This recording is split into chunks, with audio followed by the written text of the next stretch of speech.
físicas, ¿verdad?, de los ácidos grasos dependían tanto del número de carbono, ¿verdad?, como además dependen del número de insaturaciones. Entonces vamos a ver en esta tablita, ¿verdad?, cómo es muy fácil yo decir qué ácido graso saturado tiene un mayor punto de fusión. ¿Y cuál será el ácido graso saturado que mayor punto de fusión tiene? El que más número de átomos de carbono tiene. O sea, a mayor número de átomos de carbono, mayor es el punto o más alta es la temperatura a la que yo tengo que someter el ácido graso para que pase a su estado líquido, ¿verdad? Por lo tanto, vamos a ver, aquí tenemos los ácidos grasos saturados más importantes y estaría de 12, de 14, 16, 18 y 20 carbono. Y vemos cómo el punto de fusión va aumentando desde 44 hasta 77, ¿verdad? Y aquí está el ácido láurico de 12 carbonos, el mirístico, y está el palmítico, que es el que yo decía que es el más importante, el que nosotros logramos sintetizar.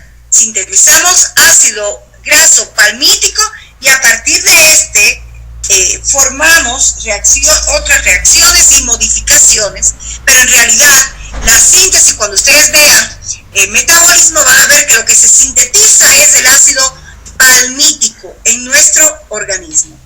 Tiene un punto de fusión de 63 grados Celsius. ¿Sí?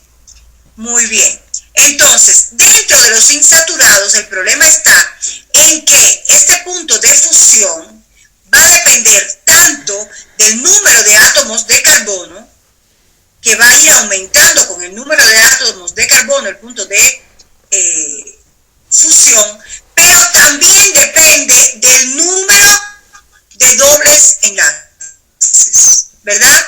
Y aquí tenemos un doble enlace que tiene el ácido palmitoleico, uno que tiene el oleico, ¿verdad?, y tiene 18 átomos de carbono, dos que tiene, entonces vamos a fijarnos en estos que tienen 18 átomos de carbono. Los que tienen 18 átomos de carbono, el oleico, el linoleico y el linolénico. El oleico, ¿cuántos dobles enlaces tiene? Uno solo. Y la temperatura de fusión es a 13. El linoleico tiene dos dobles enlaces. Fíjense cómo baja la temperatura de fusión a -5. Y en el caso del linolénico, que tiene 3 dobles enlaces, baja a -13. ¿Se dan cuenta cómo baja en dependencia del número de dobles enlaces? Pero sin embargo hay que compararlo también con el número de átomos de carbono. Por ejemplo, el palmitoleico, que tiene un solo doble enlace, si lo comparamos con el oleico, que tiene un doble enlace pero tiene 18 carbono, fíjense en la diferencia, ¿verdad?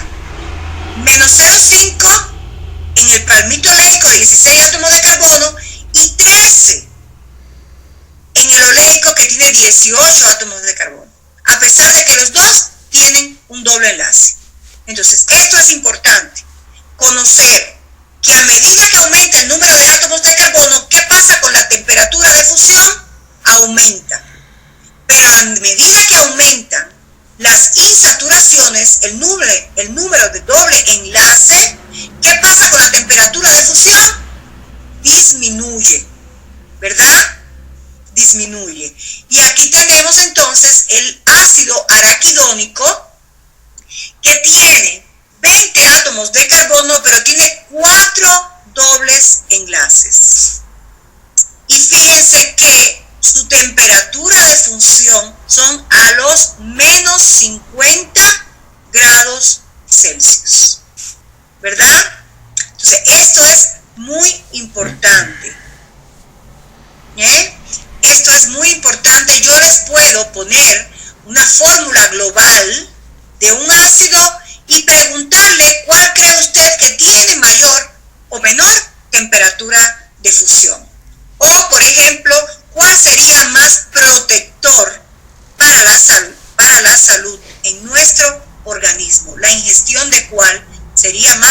protector para la salud. Aquí, como ustedes ven, en la parte de abajo de esta tablita, dice que los ácidos grasos insaturados representan aproximadamente 2/3 de todos los ácidos grasos de nuestro cuerpo. El oleato y el palmitato representan el oleato y el palmitato 1/4 del total de los ácidos grasos del cuerpo.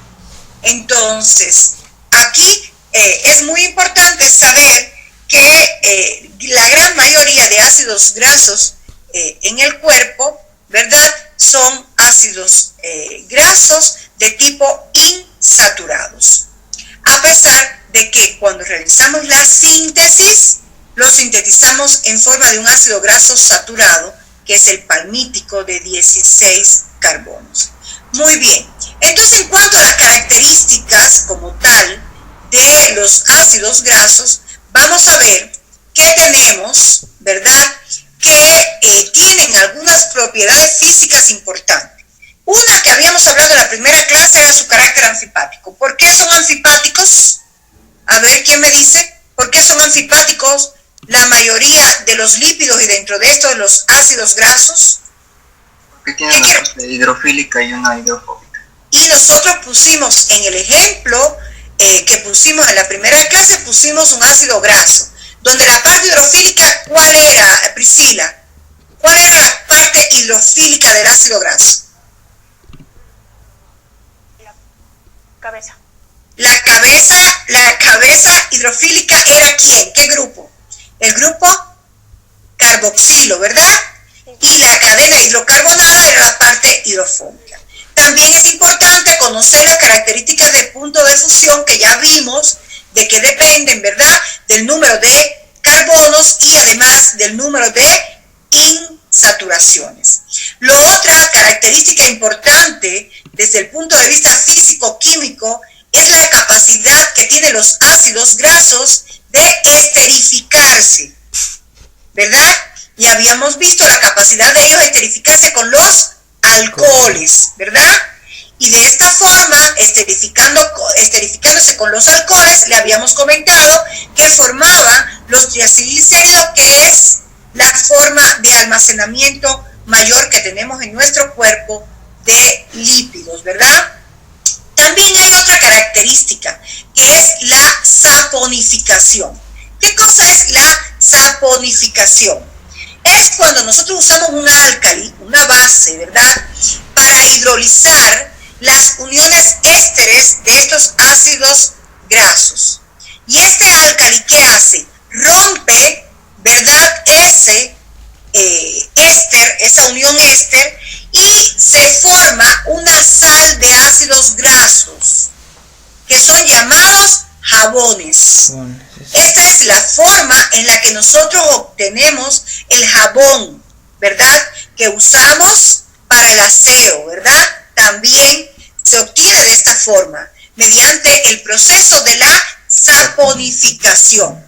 Yo le contaba, creo que era el grupo 1, que cuando en Cuba empezó el periodo especial en los años 90, que se perdió de los mercados y todo, los jabones en las casas las personas lo hacían. ¿Con qué lo hacían? Con la grasa del chancho y con la sosa cáustica, que es el hidróxido de sodio. Así hacían los jabones, esas tabletas, ¿verdad?, para el lavado de las manos. Por supuesto, no, bueno, sin ninguna de las ¿cómo se llama?, que tienen que tener las fábricas, todas las medidas de protección para no usar más álcalis del que tiene que usarse y demás, pero se hacían de manera casera, podríamos decir, ¿verdad? No sé si ustedes han visto alguna vez en casas o demás hacer jabones, ¿no? Pues esta es una de las propiedades que tienen las grasas, la propiedad de saponificación. También están las reacciones de oxidación, y esto sobre todo en los ácidos grasos poliinsaturados, ¿verdad?, que reaccionan con el oxígeno de manera espontánea, y como dice acá, comienzan una serie de reacciones que son autocatalizadas, que producen radicales libres, como están los intermediarios aldehídos y los hidroxiácidos. Y estos productos finales, algunos son los que poseen ese olor y ese sabor rancio característico de las grasas, ¿verdad?